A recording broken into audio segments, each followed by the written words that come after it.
नमस्कार. आज आपण बनवूयात तांदळाचे लाडू. गणपती बाप्पाच्या नैवेद्यासाठी हा एक अतिशय सुंदर असा पदार्थ आहे. तांदळाचे लाडू बनवण्यासाठी 2 कप तांदळाचं पीठ घेतलेलं आहे. ते तुपावर छान परतून घ्यायचं आहे. साधारण 20 ते 25 मिनिट लागतात. मस्त परतून घ्या.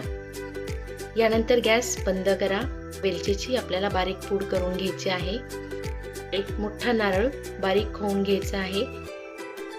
जितकं खोबरं आहे तितकंच गूळ घालून आता हे छान शिजवून घ्यायचं आहे साधारण 5 मिनिट. यानंतर यामध्ये वेलची पूड घालून आता हे मिश्रण आपण तांदळाच्या पिठामध्ये घालून हे सर्व एकजीव करून घ्यायचं आहे. मिश्रण थोडं थंड झालं की हातानं छान व्यवस्थित मिक्स करून घ्या. या पद्धतीचे लाडू कधी बनवले नसतील तर एकदा तरी नक्की ट्राय करा. हे पहा, छान आता व्यवस्थित मिक्स करून झालेलं आहे. आणि आता गरज लागली तरच आपण यामध्ये थोडीशी साखर पावडर वापरणार आहोत.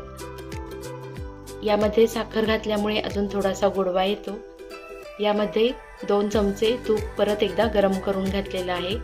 आणि आता हे सर्व मिश्रण व्यवस्थित मिक्स करून घ्यायचं आहे.